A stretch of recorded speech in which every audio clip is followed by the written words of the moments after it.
Magandang araw mga kaibigan. Si Senator Amy Marcos hindi na nakatiis.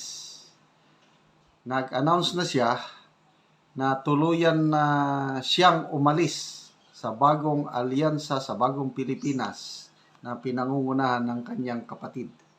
Ito may post, Teo Moreno, isinare niya ang Inquirer.net na post 46 minutes ago.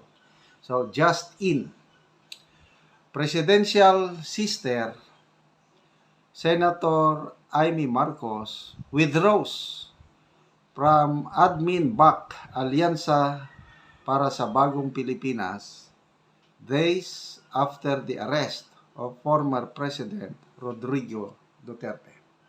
Sabi ng senadora, I cannot stand on the same campaign platform as the rest of the alyansa. As I have stated from the outset of the election period, I will continue to maintain my independence, says Marcos, via Claire Barca, Inquirer.net. Okay? So, tignan natin ang mga people who reacted. 6,100 nag-react, 3,600 tumatawa. Diba? More than half pa rin ang hindi naniniwala kay Senator Amy. 1,700 lang ang nag-like. Okay. Comments. Nelson Kawili, ayaw na tawon mo pailad nila. Wala. Rachel Lu, it's too late. Never, never again. Ben Inad, ito, naniwala. With this, my one vote will go to you, Senator Amy, and the rest of PDP laban. Ayan, nakakuha na isang boto. Ivo Ishikawa, it's a big no for me. Wala pa rin kay Marcos. Angel Manligro, best actress si Ante, still no vote for you. Kawawa naman. IB Pulikit, ay, sorry, no pa rin. Jane Deven de la Cruz, wala nga. Verna, drama queen. Yan, Lucille Sugino, I hope nga mohatag pod og statement si Ma'am Camille Villar og mo-withdraw pod siya. Ito yung aabangan natin.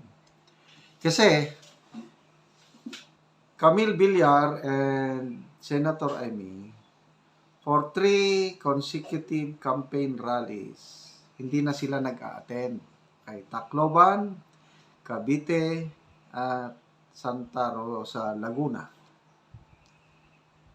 Kaya marami ang nag-i-speculate na itong dalawa is aalis na. So ngayon, formal announcement na ni Senator Amy, wala na siya.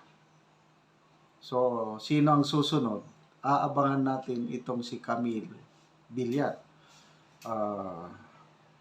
Ang Villar family, kilala na malapit na aliado ng mga Duterte. Mark Villar, DPWH Secretary, malaking tulong niya sa tagumpay ng Build program ng Duterte administration. Mag-asawang Villar nagsalita laban sa pag-aresto kay PRRD ng ICC. Sabi ni Senator Cynthia Villar, it's not good. Hindi pwede na ibigay mo ang isang Pilipino sa foreigner. Sabi niya. Si ex-Senator Manny Villar, sabi niya, nakakalungkot na mas mabuti sana na ang dating Pangulo ay dito siya usigin sa kanyang sariling bansa. Ganon din si Senator Mark Villar na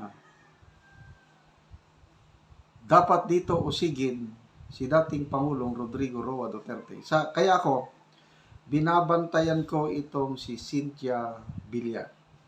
Once na nag-withdraw siya, okay, umalis siya sa alyansa, ito, malaking puruhan na pwede siyang isama sa bobotohan kasi 10 lang ang PDP laban pang-10 si Doc Mata. Sayang naman yung dalawa. Senator Aimee, medyo alanganin pa, marami pang ayaw. Baka itong si Villar, pag nag-withdraw, malaking tsansa na iboboto ng mga DDS. Kasi pwedeng ikampanya yan pag si BP Sara o si Pierardi magsabi na iboto nyo si Villar. Nako, maraming maniniwala. I tell you. Maraming maniniwala. Kasi importante na itong mananalong senador, marami ang tutulong kay BP Sara. Kasi itong mga kongresista nagsampa na ng motion pa yun, hindi ko maintindihan yung isinampa nila sa gusto ng mga kongresista na ang Senado mag-issue na ng summon kay BP Sara para sagutin ang articles of impeachment. So gusto nilang masimulan kaagad. So kailangan natin ng maraming senador na mananalo. Kaya nga, straight PDP laban tayo. 10. Dagdagan pa natin. Sayang din yung 2. At nakikita ko itong mga Villar. Talagang diehard Duterte ito Mark Villar, incumbent. Pupunta siya sa 20th Congress. Camille Villar, malakas ang kanyang standing sa surveys. Palaging pasok. So, 2 Villar na yan. Mananalo si Bongo at saka si Senator Bato.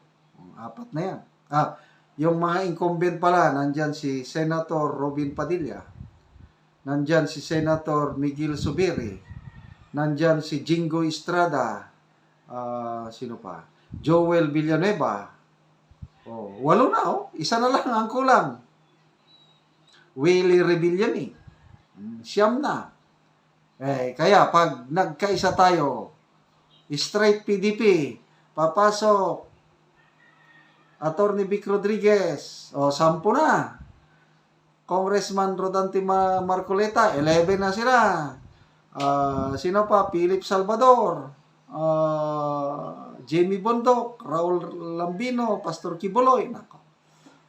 Panalo na po tayo.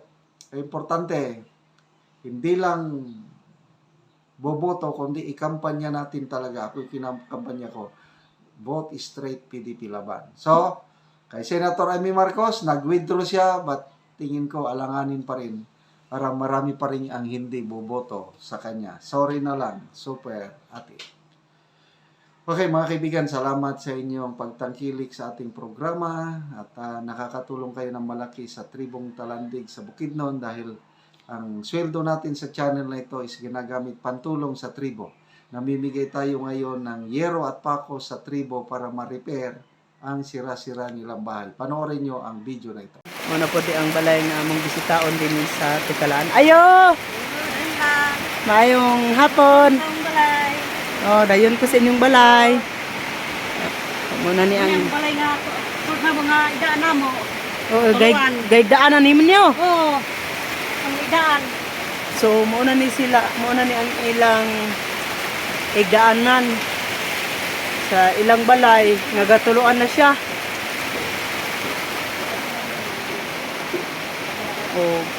Makita nato ang ilang mga sinina. Diri sila magtulog. Panda ulanan na. Bisaluran lang galon nga giputol. Ang ilang higdaanan.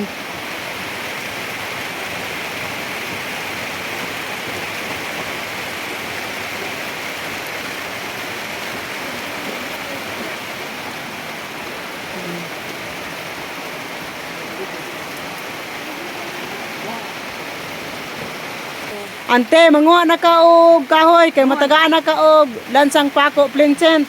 Nakita naman gid ang inyong balay nga And ani na, mga dagko na og bulsot, og mao pa gyud ang inyong igdaanan, og gasaluran lang ninyo og Alon, galon. O unsa ante ang imong maistorya nga matagaan na ka? salamat sa Ginoo nga gihatag imo ni na nalanginan mo. Panalanginan mo. Oo. Og manguha na mog kahoy. Nguan mi kahoy og langsang. Oo. So tagaan mo ante og sen lansang pako plinsent. Salamat sa Ginoo. Na matagaan na mo kay Matagaan nami. oo.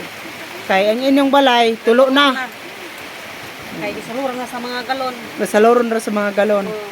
Oh, ina ni ang ilang yan og muupod ni ang ilang masalod nga tubig gikan sa ilang atok nga nagatulo. Og moratante, salamat. Oo. Muupod ni ang ilang higdaanan.